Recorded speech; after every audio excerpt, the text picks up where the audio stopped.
Assalamualaikum warahmatullahi wabarakatuh. Baik, perkenalkan nama saya Frida Martasari dengan NPM 2211043. Baik, di sini saya akan mempresentasikan hasil seminar proposal saya dengan judul penurunan stres akademik terhadap efektivitas berpikir positif pada mahasiswa semester 5 di Universitas PGRI Semarang. Nah, di sini ada latar belakang. Mahasiswa sering menghadapi tekanan akademik seperti tugas yang padat, ujian, dan konflik interpersonal yang dapat memicu stres signifikan. Penelitian yang dilakukan oleh Putri Ambarawati menunjukkan bahwa 3–4% mahasiswa mengalami stres sedang, sementara 19% mahasiswa laki-laki mengalami stres ringan, dan 4% mengalami stres berat. Nah, stres yang tidak terkelola dapat berdampak pada fisik seperti gangguan tidur, sakit kepala, serta pada emosi dan perilaku seperti kecemasan, frustasi, dan kecenderungan untuk menarik diri. Nah, berpikir positif adalah strategi efektif untuk mengelola stres dengan membantu individu fokus pada solusi, meningkatkan konsentrasi, dan sikap positif. Fokus penelitian, apakah berpikir positif efektif dalam menurunkan stres akademik pada mahasiswa semester 5 di Universitas PGRI Semarang. Nah, penelitian ini memfokuskan untuk menguji efektivitas berpikir positif dan strategi non-farmakologis dalam mengurangi stres akademik mahasiswa. Nah, di sini juga ada rumusan masalah. 1. Apa saja tekanan akademik yang memicu stres pada mahasiswa semester 5 Universitas PGRI Semarang? 2. Bagaimana penerapan berpikir positif dapat membantu mahasiswa menghadapi tekanan akademik? Nah, 3. Apakah berpikir positif efektif dalam mengurangi stres akademik mahasiswa semester 5 Universitas PGRI Semarang? Tujuan penelitian: 1. Mengidentifikasi tingkat stres akademik yang dialami mahasiswa semester 5 di Universitas PGRI Semarang. Yang kedua, menganalisis efektivitas berpikir positif dalam menurunkan stres akademik pada mahasiswa. Yang ketiga, memberikan rekomendasi strategi berpikir positif sebagai pendekatan non-farmakologis untuk mengurangi stres akademik. Nah, di sini juga ada manfaat penelitian. Yang 1, manfaat teoritis, menambah wawasan ilmiah terkait efektivitas berpikir positif dalam menurunkan stres akademik, memberikan kontribusi pada pengembangan teori dalam bidang psikologi, pendidikan, dan konseling. Yang kedua, manfaat praktis bagi mahasiswa, memberikan strategi praktis untuk mengelola stres akademik melalui berpikir positif bagi dosen dan konselor, memberikan referensi untuk membantu mahasiswa dalam mengatasi tekanan akademik bagi universitas, mendukung program peningkatan kesejahteraan mental bagi mahasiswa. Nah, yang ketiga, manfaat sosial, mendorong terciptanya lingkungan akademik yang lebih sehat dan mendukung keberhasilan studi mahasiswa.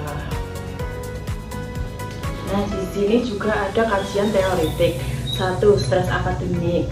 Stres akademik adalah tekanan fisik dan emosional yang dialami mahasiswa akibat tuntunan akademik seperti ekspektasi nilai yang tinggi, tugas yang menumpuk, dan ujian.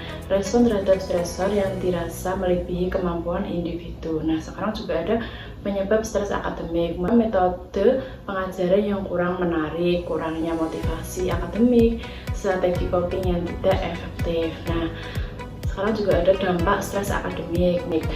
1. Kognitif, sulit konsentrasi dan daya ingat menurun. Yang kedua, fisik, gangguan tidur, sakit kepala, dan kelelahan. Nah, yang ketiga, emosional. Emosional itu cemas, mudah marah, dan frustasi. Nah, di sini juga ada kajian teoritik yang kedua, berpikir positif. Berpikir positif itu adalah memfokuskan diri pada hal-hal baik dalam situasi apapun.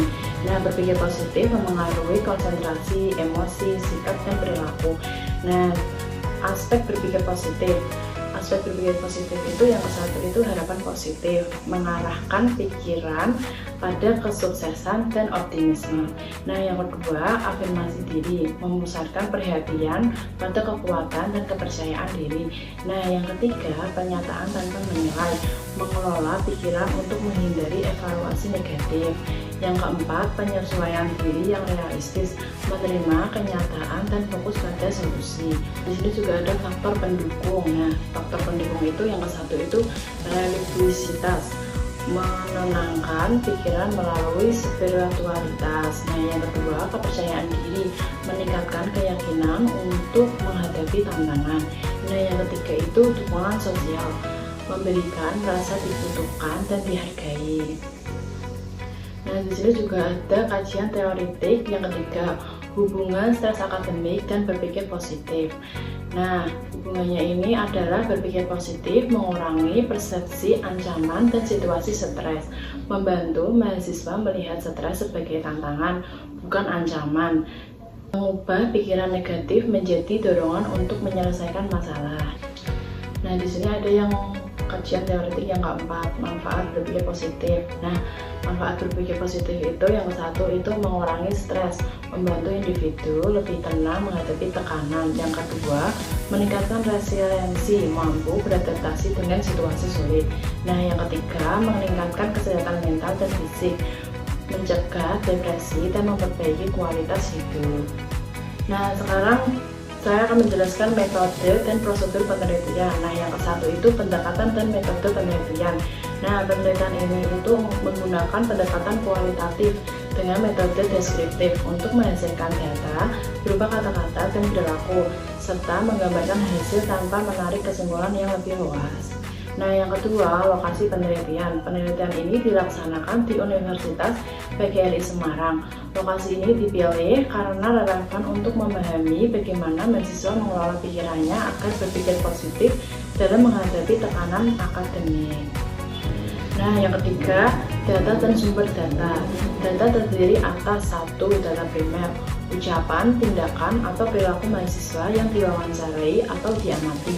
Nah, yang kedua, data sekunder, dokumen, laporan, atau literatur yang relevan dengan fokus penelitian. Nah, yang keempat, instrumen penelitian. Penelitian adalah instrumen utama dalam meneliti ini dengan menggunakan wawancara mendalam dan observasi sebagai alat pengumpulan data.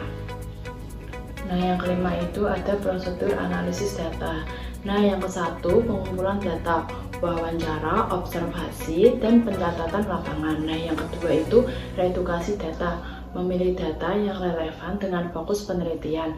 Nah, yang ketiga, penyajian data, menyusun data dalam bentuk narasi atau tabel. Nah, yang keempat, kesimpulan, mengambil kesimpulan berdasarkan analisis data yang disajikan. Nah, sekarang ada yang keenam, tahapan penelitian. Nah, yang ke-1 itu pralapangan, yang ke-1 penyusunan lapangan penelitian. Nah, yang kedua pengurus izin penelitian. Nah, yang kedua pekerjaan lapangan. Nah, yang ke-1 mengumpulkan data melalui wawancara dan observasi. Nah, yang kedua berinteraksi langsung dengan subjek penelitian. Nah, yang ketiga, analisis data, mereduksi dan menganalisis data yang diperoleh. Nah, yang keempat, penulisan laporan, penyusunan hasil penelitian dan melakukan perbaikan berdasarkan masukan. Nah, yang ketujuh, prosedur pengumpulan data.